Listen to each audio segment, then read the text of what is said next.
keeping things compact, 10 minutes, so we'll have conversations, questions, and panel discussion afterwards. Jordan Ritter, please welcome me and joining this wonderful night. Let's see if forward is forward. No, that's good.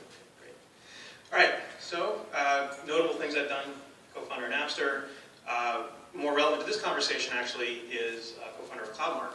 CloudMark is, at its core, built on a collaborative filtering system. So in our current interpretation, it is totally a crowdsourced anti-spam, anti-phishing, anti-crap solution. And it does an extremely effective job at it. Currently filters 20% of the internet's email. I'm very proud of that. And then Servio, crowdsourcing company, we're going to talk about that in a little bit. What I want to start with is a really good simplification. I think the term, and we often find this with our customers, the term crowdsourcing makes the problem new again. And while that's probably good for raising people's attention and awareness, I think we lose sight, in calling it crowdsourcing, we lose sight of the fact that these are all standard old problems that we've all had before. It boils down to, how do I manage a large group of people to do something effectively? In this case, we had the qualifier online, but it's still the same. Whether I were to take all of you in this room and figure out what you're good at and decide what needs to be done, that set of steps and processes and what to apply you to and when, or if you were sitting all in front of your computers remotely distributed, it would be the same set of problems. And so anyone who is trying to solve a problem with crowdsourcing is ultimately trying to solve a problem of managing a large group of people effectively. Need three things for that. Need to know what they need to do. So in the end, this boils down to bog standard business process engineering. Break it down into a series of steps, qualified by who would need to do what. Oh, forgot about that. Goes on its own.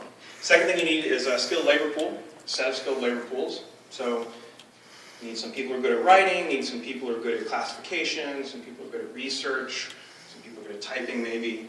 And the last thing, and probably the thing most missing from a lot of platform-oriented technologies today, is quality control. I think we all know that that's important, but if we were to look at the vast majority of self-service solutions out on the internet today, that's the biggest component missing, and why I think crowdsourcing as a nation market has gotten that name. So, in order to demonstrate sort of what we do and how we look at the problem, I'm going to pick a particular business level problem that needed to be solved that demonstrates both what I just talked about these three key components that need to be solved in any kind of business model applying managing large groups of people. And I'm also going to talk about how we look at the problems and break them down into pieces, so aka business process engineering. So I'm going to use translation as that example. This is the traditional model. It's a very simple graph. A document, a person, a very expensive person, I would put more dollar signs if I could, and they produce a document. So how does this apply in the general case? Maybe you are an online retailer and you want to market your products in different countries. Maybe they come from an English manufacturer and you want to sell them in France. That'll be the example we use here. Very expensive. The resource in this case is the translator, and they are few and far between. Highly credentialed, highly degreed, very expensive, and very single task oriented. Very hard to leverage a large group of people of them in one go to do a complex set of tasks. So for our purposes, the way we look at that is average market clear price, $80 a page. It's pretty expensive. Market ends up being underserved. This is a key thing in a success factor of a crowdsourced business model is, where is the market being underserved? Building something that's already served well by a market doesn't actually solve anything. The second thing is it's pretty slow. So looking for places that leveraging effectively a large group of people in crowdsourcing would produce some kind of scale multiplicative effect. And the third thing is, wow, this is really kind of hard to quality control as well. In order to quality control it, you have to be as good as the translator. You have to know that what they produced was good.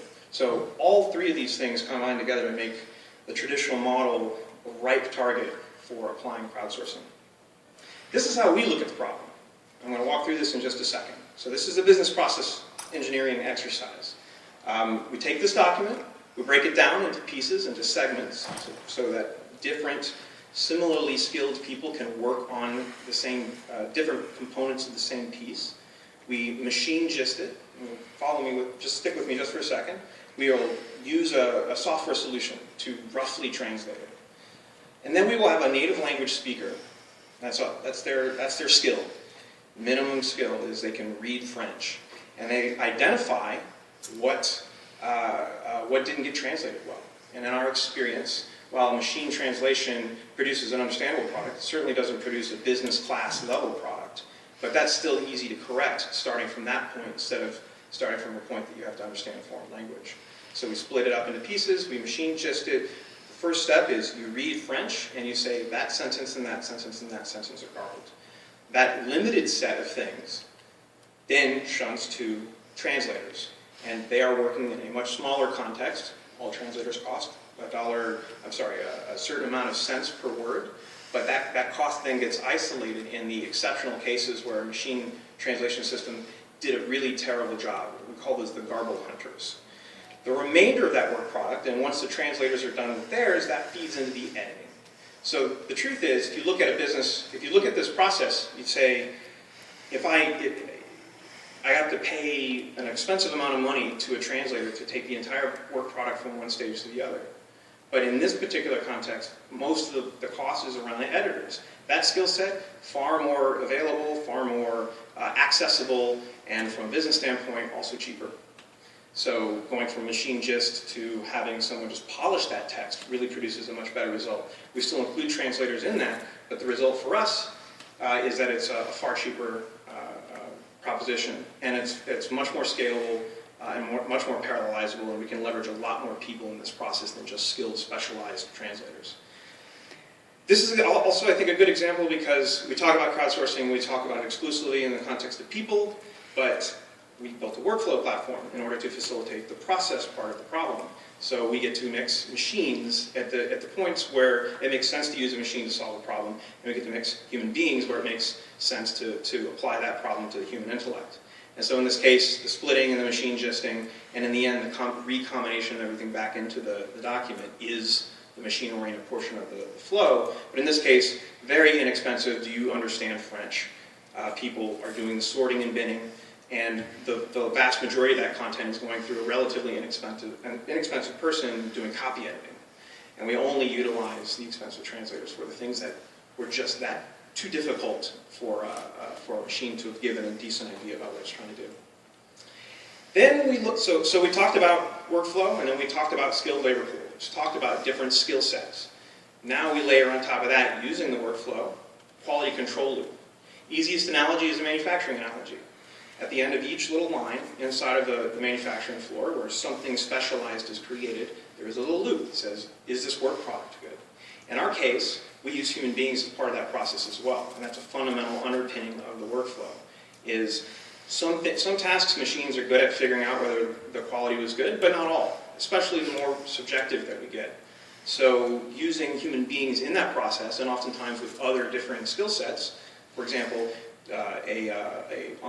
underneath the copy editing portion, you can have a different skilled labor pool. Can you read French? Do the review work. Was this a good copy edit of this content? So by separating the skilled labor pools and the workflow and building in quality control into that, you really end up with an ability to break into markets and do things like this. So remember, it was $80 a page. Our cost basis, $8 to $10 a page. And it's highly parallelized. We're making much more effective use of specialized labor pools, and quality control is built into the workflow paradigm. So I thought this would be a good example to sort of jumpstart the conversation around what is actually possible in solving hard problems with the platform approach. So, in summary, elements of a successful model. You need a process for how to get the job done. You need to know the right people qualified to do the job. From a platform standpoint, that often quantifies as being able to do demographics and psychographic profiling of your workers. This is why we're on Facebook, because we don't want to ask refugees in Somalia whether this is a Prada handbag. I don't think they would know. And then you need a scalable quality control process, and that has to be built into the type of platform that you're using. But these three things, which have nothing to do with crowdsourcing and everything to do with managing a large group of people, you can pretty much do anything. Thank you.